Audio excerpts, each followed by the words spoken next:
Hello and welcome to the Political Opinions podcast, where every opinion is given equal footing and political tolerance and debate are given their proper attention in a world where both are on the decline. Today's episode will go over the different opinions on whether an elected representative should act as a trustee or as a delegate. In countries such as the UK, which use representative democracy, voters elect a person to represent them in the legislative branch of government. People are divided, however, on whether these representatives should act as a trustee or a delegate, and for those who don't know, trustees have discretion to vote how they wish, as they are trusted by their voters to represent them. However, delegates act merely as a voice for their constituency, and should solely act in accordance with what their constituents want. The aim of this episode is not to try and argue for or against one side of the debate, but rather to highlight the different opinions on the topic and provide a comparison between them. I'll begin with the arguments in favour of trustee representation, followed by the arguments in favour of delegate representation, with a comparison at the end. The first argument in favour of MPs using their own judgment to be a trustee is that there are simply too many views in a constituency to properly represent them in the way that delegates would want. Even in safe seats, MPs rarely receive much, if anything, over 50% of the vote, and as such, saying that they should act to represent the views of their entire constituency is impractical, and instead it is better to represent the views that they believe best portray what their voters would want and what they believe is the best outcome. And this is especially important in the UK, given that it uses first past the post, meaning that it is hard to properly claim that they have been tasked by their constituency as a whole or as a majority to vote on specific issues, given they are most commonly elected as a plurality.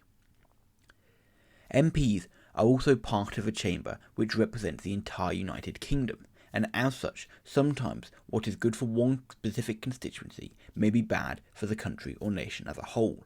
In an extreme example, let's say the government decided to cut the highest income tax to 0%.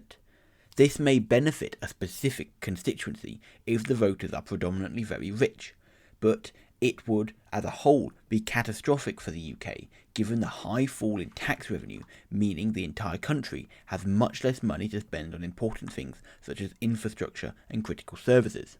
And although this is extreme, it can highlight how MPs have to think of the bigger picture beyond just their constituency, and that sometimes may require them to vote against their constituents' interests in favour of the interests of the nation as a whole. To say that an MP would constantly vote against their constituency is incorrect, as an MP would be foolish to constantly discount the views of their voters, as if an MP never voted in line with what their constituents wanted, then they would most likely not be re-elected, and as such, although they may differ from voting in line with what their constituents predominantly want on specific scenarios, on the most part they will probably vote in line with their constituents' views.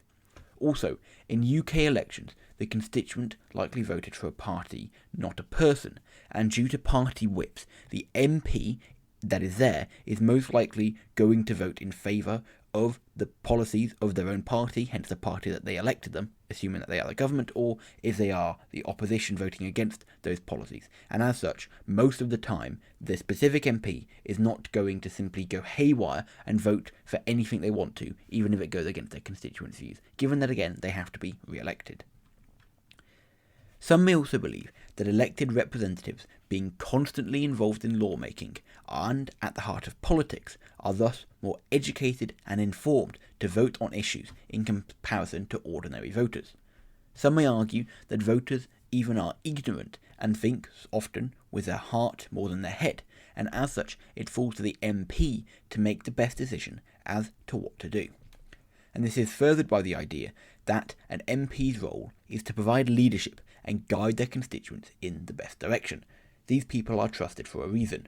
Voters trust them to make the best decision and believe in them to be a good representative. And as such, some believe that MPs have a job as an individual rather than just a megaphone for their voters. Furthermore, some may also argue that MPs often come from and do in fact care about their constituency.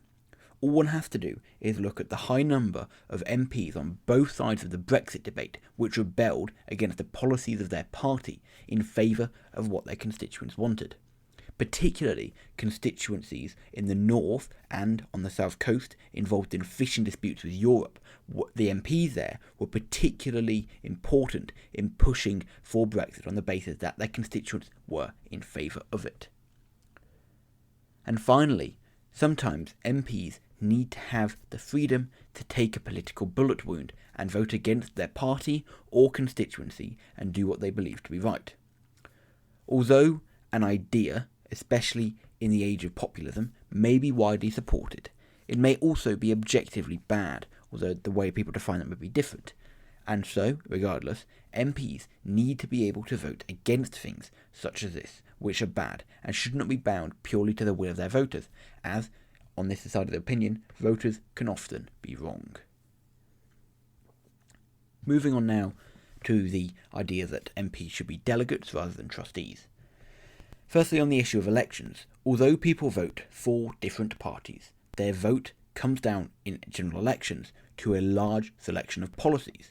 And when you're not looking at a general election, but in inter-election periods, you will often find that on specific policies, different voting groups who support different parties may agree. And as such, MPs will often find that most of their voters wish a certain way. And given that parliamentary votes, if you don't abstain, go yes or no, there's two sides to this. And as such, there will always be one side with a majority. And so people here believe that MPs can clearly discern what their voters want and should vote accordingly. On this side, some would also argue that an MP's job is to be a representative, and as such, they should represent their voters by voting in favour of what these people want. Essentially, there's this idea of what is the point of being a representative for the people in a representative democracy if you do not represent the wishes of your voters. People on this side may also question how educated a lot of MPs are in comparison to ordinary voters. Often, MPs are simply career professional politicians and are not necessarily well informed or educated in the art of lawmaking. And as such, some may say that it is arrogant for an MP or others to claim that merely because they got elected and because they are a member of Parliament, they are therefore better at decision making. Especially in safe seats, a lot of MPs are merely placed there because they are friends with people high up in their parties, and given the fact that they are friends, they are elected in a safe seat, merely just placed in one. They've never come from there, they've never got anything to do with it, they're just put in there. And this is furthered by a belief that voters are often more informed than those on the other side may argue, and as such an MP should follow their votes. It is often unfair and dismissive to claim that merely because people disagree with you, that they are not as well educated in politics or political issues, and instead a lot of people would believe that voters are more rational and more capable than a lot of people would say. Often, voters also choose a party, not a person. And so, for an MP to say that they have the trust of their voters to make the correct decision is often wrong, as instead they are merely a tool for the party that was voted in, and as such, going against their voters and party is going against the job they were elected to do. A lot of people were not given the vote on the basis that they themselves were trusted, but rather that their party's policies were preferred. Furthermore, although MPs as an aggregate do represent the whole country as a governing body, their priority should always be to their constituents. If their voters want something and they vote against it, it goes against the entire idea of representative democracy. They are the Member of Parliament for that specific electoral region, and as such their first priority should be to push for that region's interests. And finally, MPs often do have no link to an area that they are placed in. As said earlier, they are merely friends with high-ups in the party. This means that if MPs have a free rein to vote as they wish as a trustee and do not care about their constituency, given that they are merely go there maybe once a week just to look good and then get re-elected, especially if it's a safe seat, then they may disregard the constituents and aim only for promotion within their own party. This means a delegate model to some is needed to ensure that voters, particularly in safe seats, have their views represented. Moving on now to the comparison.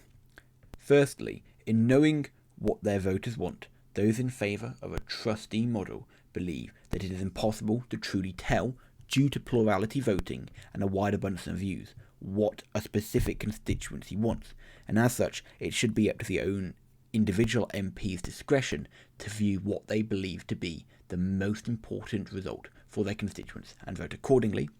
However, those favouring a delegation model would argue that there is still a large proportion to win a vote, and that in a yes-no situation it is often easy to gauge voters' views, and easier than some would say to discern, especially given that there's cross-party support for specific policies, what they should vote for. On the question of the professionality and the ability of MPs, those in favour of a trustee model would say that MPs are professional and well-informed and are capable of making the best decision in a wider context, both for their constituency and for the country as a whole. However, those on the other side may say that MPs are often career politicians who merely aim to please their party and gain promotion, and as such cannot be trusted to vote in the best interest of their constituency if it goes against the party policy and they are able to make the decision themselves. On the question of voter ability, those favouring trustees would say that voters are often ignorant. They think sometimes with the heart, not the head, and they fail to see the bigger picture, and as such, MPs should not be bound to follow these desires, but rather should be free to make the best and most informed decision.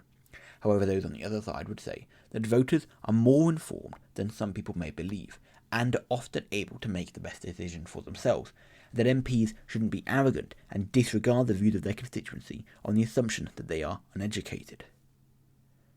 On the question if MPs care about their constituency, those favouring trustees would say that they do most of the time.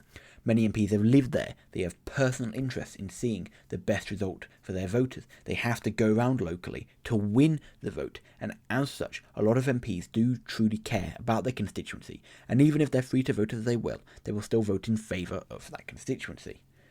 While those on the other side would say that, especially given the high abundance of safe seats, a lot of times it is merely, again, career professionals who are just placed in these different safe seats in order to ensure that friends of pre-existing political people are voted in, and as such they do not care for their constituencies and will not make decisions on behalf of their voters, and as such a delegation model is needed.